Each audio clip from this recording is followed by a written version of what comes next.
In 2007, the much-celebrated feminist playwright Eve Ensler wrote an essay for Glamour.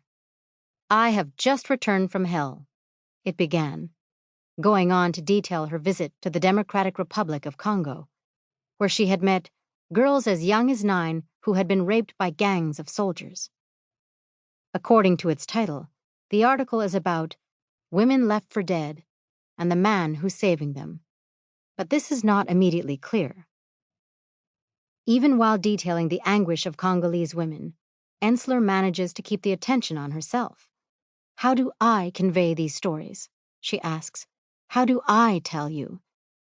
I stay for a week at Panzi.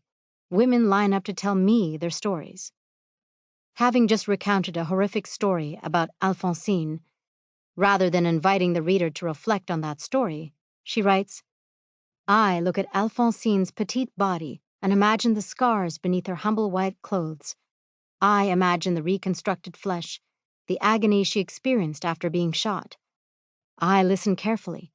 I cannot detect a drop of bitterness or any desire for revenge." Writing about the surgery that is needed to repair the fistulas suffered by so many women victims, again she centers herself, saying, "I sit in on a typical operation. I am able to see the fistula," and so on.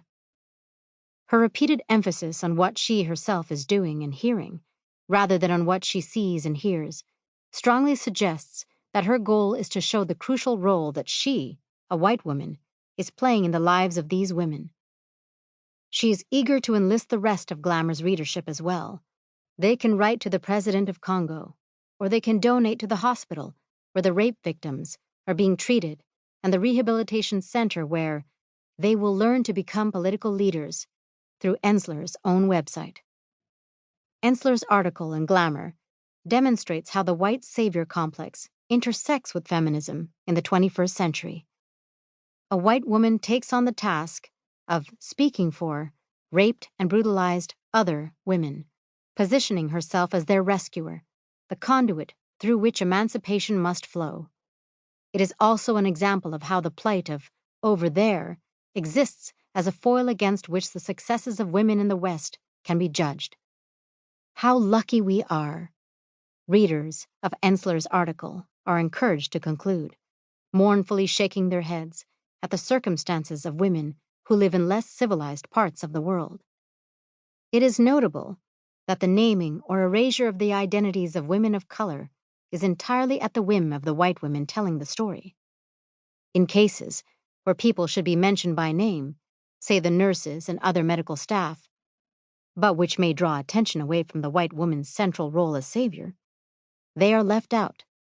In others, where confidentiality would be helpful, such as not photographing victims like Nadine, we are told that she has agreed to be photographed if her name is changed. The 2020 annual letter issued by the Bill and Melinda Gates Foundation provides another example of this calculated and deliberate phenomenon, particularly as it relates to the optics of white women benevolently helping Black and brown people. The first image used in the report sets the tone. It features Melinda Gates bending down to meet the eyes of an unnamed Black woman wearing a mask and lying on a hospital bed. The subject's anonymity is typical of this kind of iconography.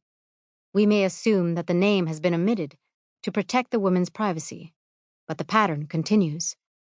Even when the people of color depicted are appearing in their professional capacity, providing rather than receiving care, where there would be no need for anonymity, their names are left out. Bill and Melinda themselves, the only white people in the photos, are the only people ever named. A visit to the Guguletu Health Clinic features unnamed Black and brown staff. The section on gender opens with Melinda Gates, flanked on either side by 2 unidentified, diminutive brown Indian women. To keep listening to this audiobook, I've left you a link in the description so you can do it, at no cost thanks to Audible's 30-day free trial.